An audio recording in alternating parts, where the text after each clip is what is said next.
Good afternoon, YouTube. How are you guys doing today? Well, honey, it was a bad day for the Diddy prosecution today.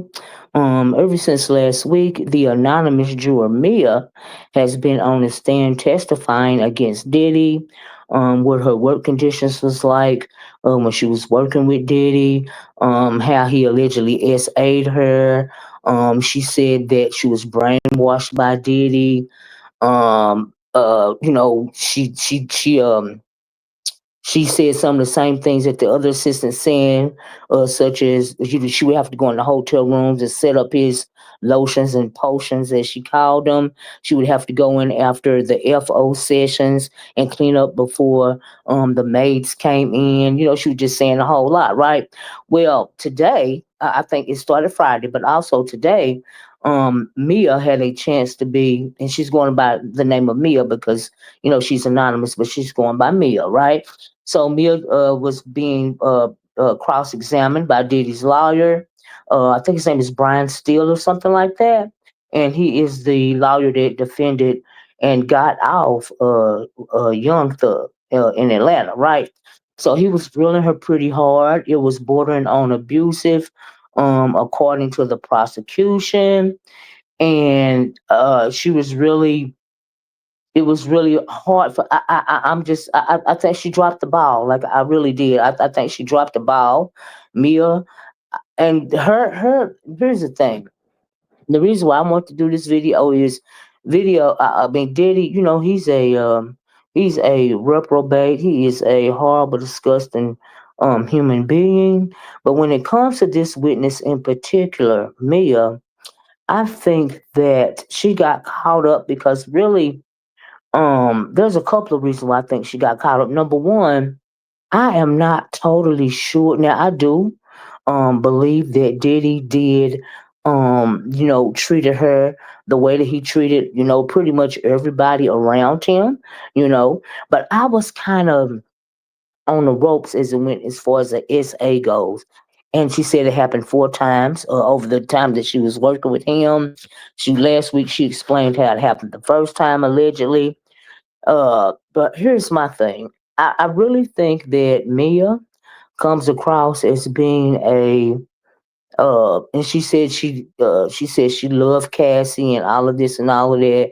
And let me preface this by saying that Diddy told her one time, she said he told her one time that if she didn't do something that he wanted her to do, that she was going to tell Cassie, about them, right?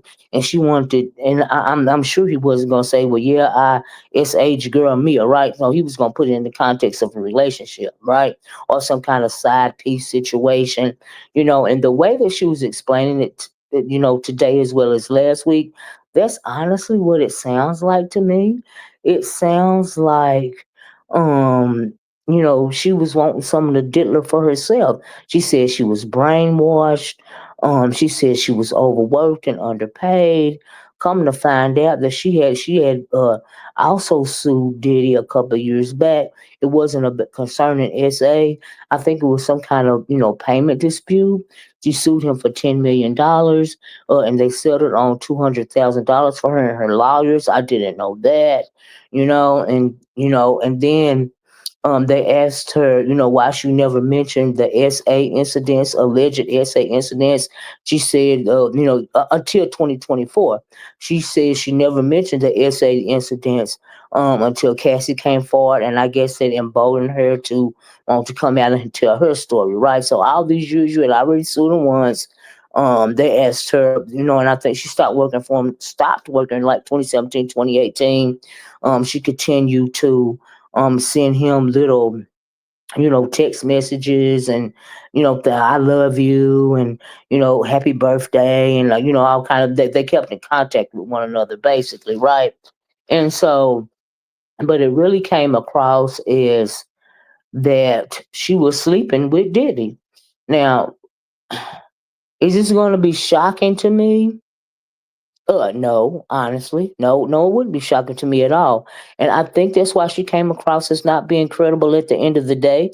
The lawyer kept asking her, "So you love Cassie?" She was like, "Yes, I love Cassie." She was like a sister to you. Yes, she was like a sister to me. And I think the reason why he was asking a lot of those questions is because he was alluding to her and Diddy possibly having like a little hookup situation. She testified last week that she wasn't allowed to sleep in her room when she was at his house with the doors locked or something like that. And she chronicled one time that he was very allegedly abusive towards her, as he was a lot of his workers, you know what I mean?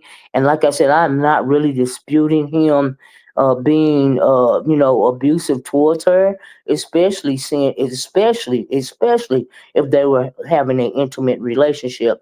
And that is really what I felt happened. I don't think it was non-consensual. I really think that it was consensual. I think that he threatened her with exposing what they had going on to Cassie, because it was consensual and she didn't want Cassie to know about it, right? And she said that she would sometime lie for the diddler, just like everybody else. They were working up under him, as where Rico comes into play. But I don't think that's what her and him had going. And then it was some weird places that she was saying that some of these events happened. One of the weirdest places for me that this supposed had happened was in a closet in his room or something like that. I'm thinking, oh, y'all sneaking in the closet? Like, well, I mean, and then why would he threaten to tell Cassie if it wasn't something between you two going on behind her back, and SA is not what I'm talking about going on behind her back.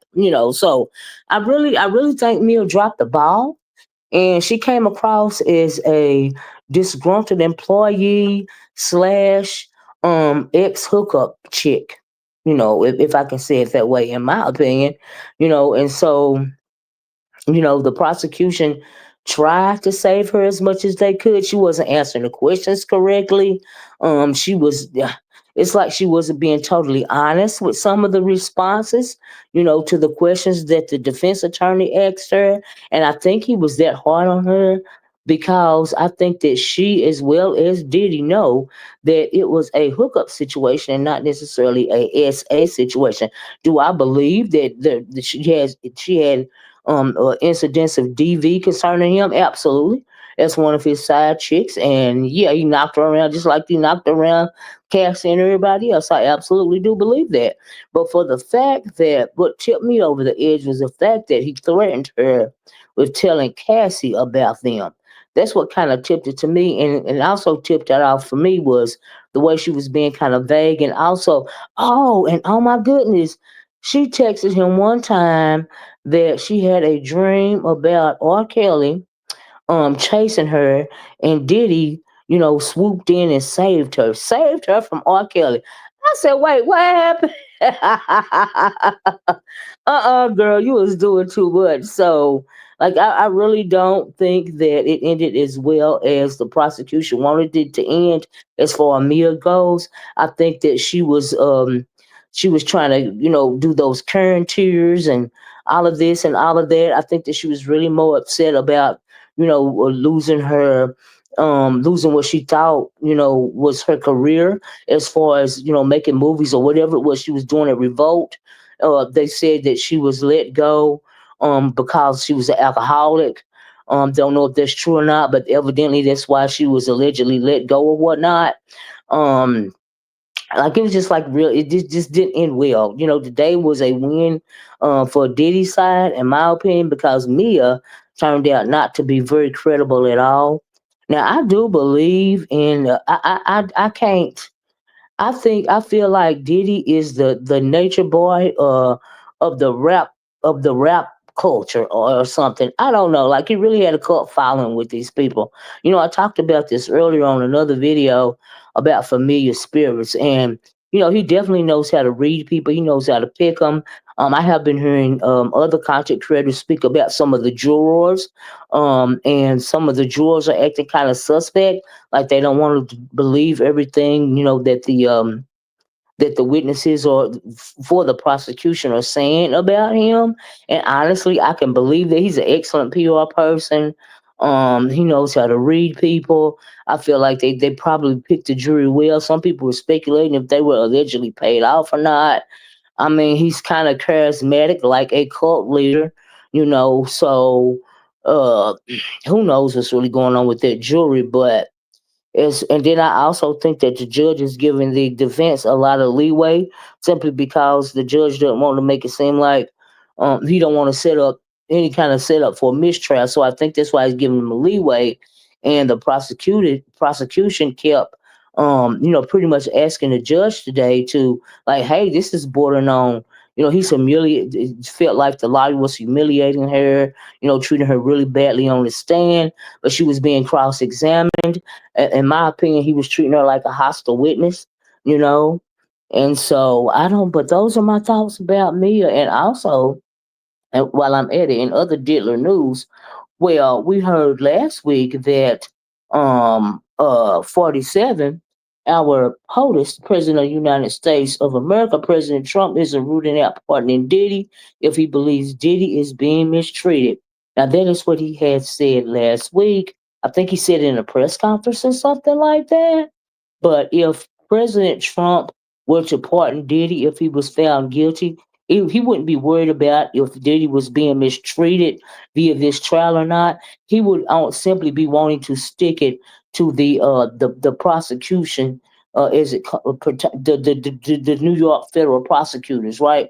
Because we know that the New York federal prosecutors have tried to stick it to Trump for years. So if he were to pardon Diddy, I think it would be like a middle finger to them. It wouldn't have anything to do with Diddy per se. It would just be a get back at them, because they have been riding him for so many years, right? But honey, in the meantime, in between time, Diddy's arch nemesis, Mr. 50 Cent himself, said that he is not having it, honey. He said that he was gonna get in Trump's ear and convince Trump not to give him a pardon, even if he was thinking about it. He ain't having it. Now we know that Diddy and 50 Cent got a long history of disdain towards one another. I think that the Diddy and 50 Cent feud stemmed from one time, I guess way back. 50 Cent told a story of he was having some kind of conversation with Puff Daddy, met him on the street or something, and then Puff's daddy, he was, they were both younger then, and Diddy had the nerve to say, "I'm gonna take you shopping," and I think that 50 Cent was offended by that. Cause he was like, that's something you'll say to a woman. Why was he saying something like that to me? And so I guess he was just pretty much over Diddy ever since then, and who knows whatever else is going on. But he said, he ain't having it. He ain't gonna be able to do it. Trump will not be giving him a pardon. If it's anything that he has to do with it, 50 Cent is not going. Okay, he is not happy with that whole situation right there. But like I said, in closing, today, in my opinion, was a win for the defense. I think that the lawyer that was cross-examining Mia, the anonymous witness, did a wonderful a wonderful job.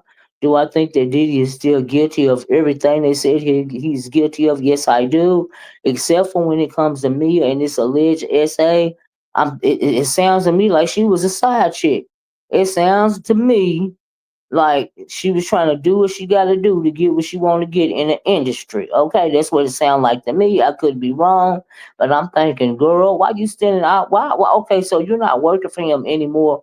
Why are you still texting him and an ex-employer on his personal cell phone saying things like "I love you" and all of this and all of that? It don't sound right to me. It don't sit well with me, right? And we know that there are plenty of women in this world that will go behind their so-called friend back or their so-called play sister back and sleep with their man. This ain't nothing new. And I really think that's what the attorney was trying to say but not say today with the cross-examination. Like I really feel that's what he was trying to get at. And I honestly wouldn't even be surprised if that was true. I just she just rubbed me the wrong way. And the prosecution, I don't know what they feel about her testimony, but She really bungled it for me, But we're gonna have to wait and see what happens tomorrow. Also, before court let out today, there was a man from the hotel where Diddy and Cassie had the incident where he, laid his hands on her. I think he's gonna testify tomorrow, probably as to what happened. They had to give him immunity, in order for him to testify. Don't know what that was about. I guess we'll find out more about it tomorrow. But as far as today goes, when it comes to Mill Honey, they should have kept her in the background like they did Aubrey O'Day. Cause it sounded to me like, honey, she is a bitter side chick, okay? Sounded to me like she was swooping in on the side of Cassie, honey, okay, and fooling around with the Diddler, possibly to further her career. In my opinion, I'm gonna say allegedly, right? But honey, that's what it sounded like to me. And also, some people were saying that they felt like Diddy's team doxed Mia right here, but I disagree with that as well because as soon as she hit the stand last week, social media went to finding out who she was. Okay, that's where I got this picture from, right? And they're alleging that this woman right here is in fact Mia. Don't know if she is or not, but honey, the internet investigators are undefeated. Okay, so if they think this one right here is allegedly Mia, then I'm gonna have to agree with them, okay? Because like I said, the internet sleuths, honey, the internet Nancy Drew are undefeated, okay? Well, that's all I got. Before I get out of here, please like, share, and subscribe. Um, you guys have a nice bye. Peace.